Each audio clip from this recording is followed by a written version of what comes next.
Assalamualaikum murid-murid. Hari ini kita sambung mata pelajaran sirah pelajaran 1.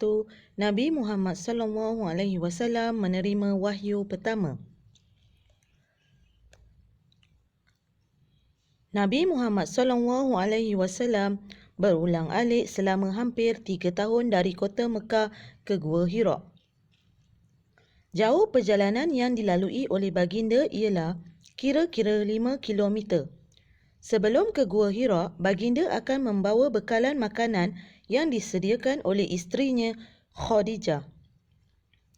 Setelah bekalan makanan itu habis, baginda akan pulang semula ke rumah untuk mengambil makanan bagi malam-malam yang berikutnya. Okey, dalam gambar raja tersebut menunjukkan jarak antara kota Mekah ke Gua Hira. Okey, awak tengok. Dari Masjidil Haram ke Gua Hira. Jadi Nabi Muhammad berulang-alik selama hampir 3 tahun dari kota Mekah ke Gua Hira. Okey, jadi perjalanan dia tu kira-kira berapa murid-murid? 5 kilometer. Jadi setiap perjalanan dia ke Gua Hira, dia akan membawa bekalan makanan yang disediakan isterinya Khadijah. Seterusnya, baiklah murid-murid. Cuba awak bayangkan Cuba kita bayangkan betapa sukarnya perjalanan yang terpaksa ditempuhi oleh Nabi Muhammad SAW. Baginda berjalan kaki di tengah panas serta mendaki bukit yang tinggi dan berbahaya semata-mata untuk sampai ke Gua Hira.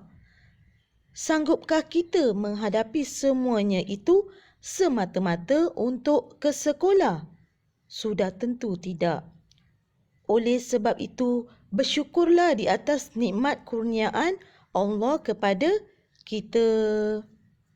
Tengok dalam gambar tersebut, Nabi Muhammad SAW melalui perjalanan yang sukar untuk sampai ke Gua Hira. Okey, awak murid-murid sepatutnya awak bersyukur kerana setiap hari awak akan dihantar oleh kedua ibu bapa awak, sama ada menaiki kereta, menaiki bas, menaiki motor untuk pergi ke sekolah. Jadi awak perlu bersyukur dan ucapkan apa? Alhamdulillah. Kita tidak seperti Nabi Muhammad. Nabi Muhammad dia terpaksa tempuhi selama hampir 3 tahun berturut-turut. Jadi dia berjalan kaki di tengah panas serta mendaki bukit-bukit yang berbatu-batan semata-mata untuk dia sampai ke Gua Hira. Jadi sepatutnya kita bersyukur.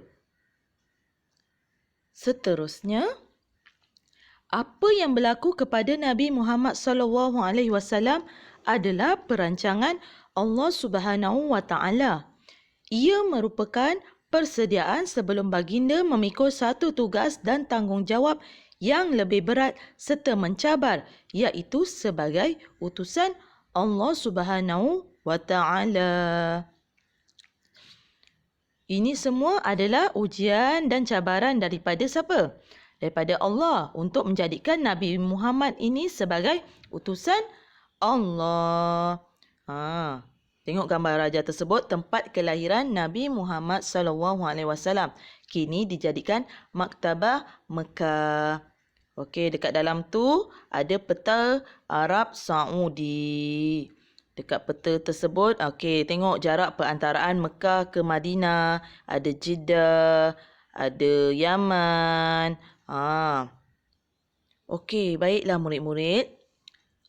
Apa yang perlu kita terapkan dalam pelajaran ini? Kita perlu bersyukur dengan segala kurniaan Allah yang berikan kepada kita dan ucapkan Alhamdulillah. Baiklah murid-murid, sampai di sini saja kelas kita pada hari ini. Saya sudahi dengan wabillahi taufiq wal hidayah. Wassalamualaikum warahmatullahi wabarakatuh.